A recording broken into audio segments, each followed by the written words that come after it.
everybody, I did a little bit of hauling in April, some Sephora stuff and some other random things, and I showed you a lot of things, but I would like at this time to do a follow-up. It's nice to see them and get first impressions, but now that I've used some of these products, I want to give you a little bit of feedback and let you know if I thought it was worth it or not, or maybe I need some input from you. So I'm going to just start with whatever's in front of me. So first here we have the Urban Decay Gwen Stefani Blush Palette, which I think is absolutely beautiful as far as packaging goes. I love. So I've been playing around a little bit with the blushes, and today I'm actually wearing this shade, which is called Hush. So this one right here. And you know, I would say if I had to repurchase, would I repurchase this? Yes, I would. I personally, I think if you've been watching for a while, I think you know I like a subtle blush. I like a blush with some glow. I don't like blushes that have a lot of color that I have to be careful of the pigment. I'd rather build it up than worry about putting on too much. And this ticks all those boxes. I do wish that the highlight that comes with it, which is this shade right here, I wish that it was more of a highlight, but I guess it's keeping in the theme with all the other tones that are in here, which is, this is, you know, subtle and easy to wear. So I think they're beautiful. The only thing I don't love, of course, is, you know, they're all stuck in this giant palette. So if I want to travel, I have to take this whole thing with me. But on the flip side, that's kind of nice because contained in this pretty compact palette are 6 options, so, or 5 blushes and a highlight. So I would definitely repurchase this. Now we're going to move to Too Faced, and this is more of a first impression, but I just got this in the mail yesterday from a friend who lives in Seattle because I could not find this anywhere here online or in stores. And this is the Too Faced Peaches palette, or Sweet Peach palette, I should say. And you know I love the Too Faced chocolate line. And so when I heard about this and I saw these colors, this should be just called the Too Faced Marnie's Favorite Colors palette, because this has, I love warm tones, I love the bronzes, and they're all so wearable. Peach is just so much more wearable than pink. This is such a great option. And it smells so good.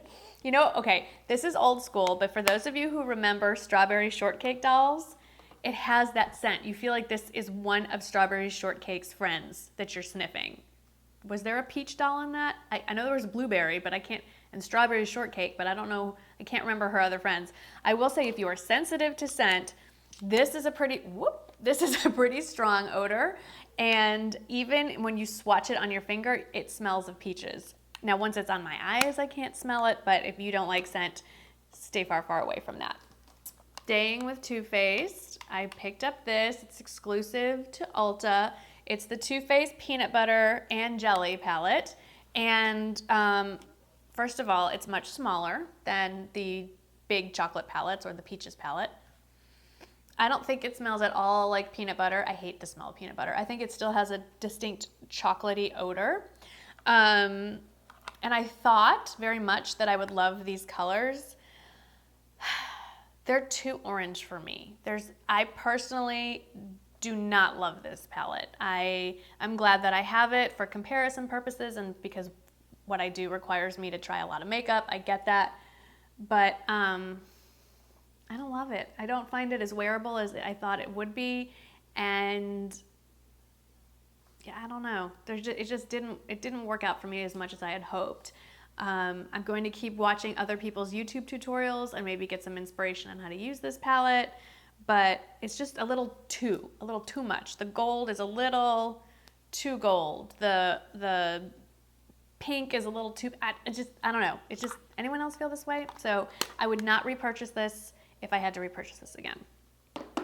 Now let's get to the Sephora haul because I know there were a lot of questions. So the first thing I want to pick up and show you again is the Guerlain Meteorites Pearls de Poudre, light revealing pearls of powder, and I got it in the shade Claire.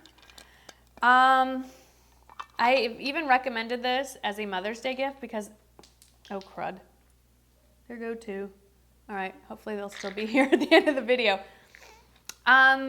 I'm still on the fence. I still think this makes a really beautiful gift. I'm glad that I bought it because it just kind of makes me happy every time I reach for it in the morning. I just haven't quite figured out the best way to use it. And it's not very user-friendly, like to get the jar off. It's just, you kind of got to get your finger in there and pry it off. And I wish it was more like on a hinge or something, like a compact, so it would be easier to open and shut. Obviously, it's not travel-friendly. Oh no, here comes a dog. I hope they don't eat my pearls. I've been using it in a couple of ways. I've been using it to set my under eye concealer, and I've also been using it all over. I used both today. It's definitely given me a glow. I don't know. I'm not sure. I would like to hear from y'all what you think about this, and how do you use it? How do you love using it? Because so many people love this. I want to know why. Like, what is it about this product that has cult following? It's lovely and it does a good job. It leaves a nice glow, but so does the Hourglass ambient powder. So I just want to know what y'all think. So would I repurchase this or not? I'm still not sure. And again, if you are sensitive to scent, this scent is a violets, I believe, and you might not like that scent.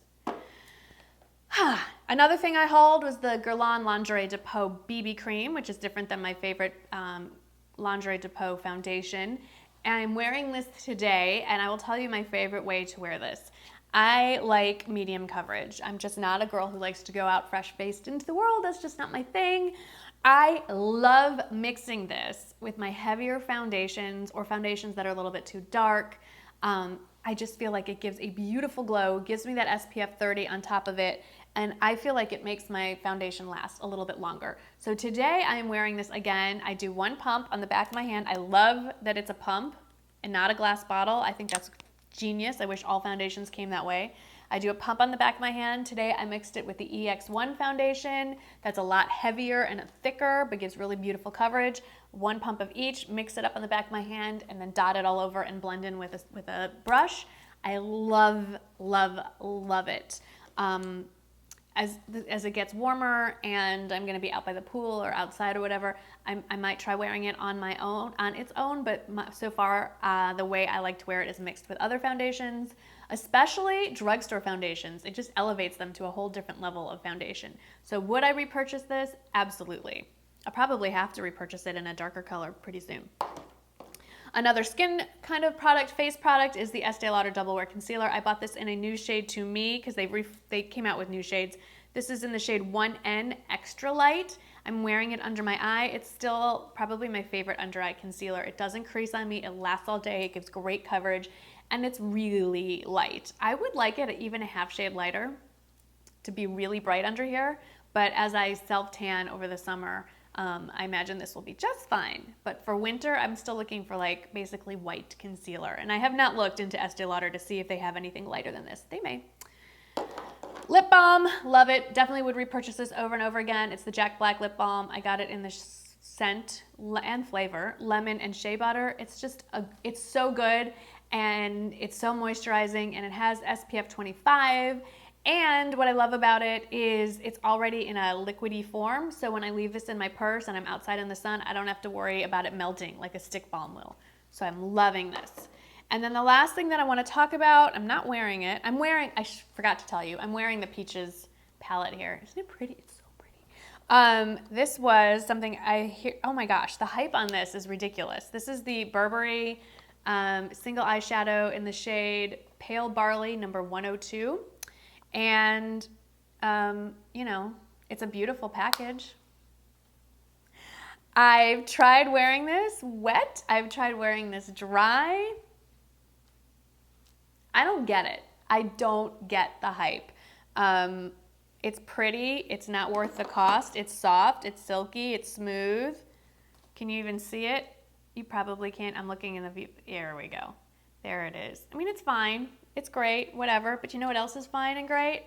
Wet n Wild eyeshadow single in the shade Nutty, like so many of you mentioned. Let's just swatch that right next to it.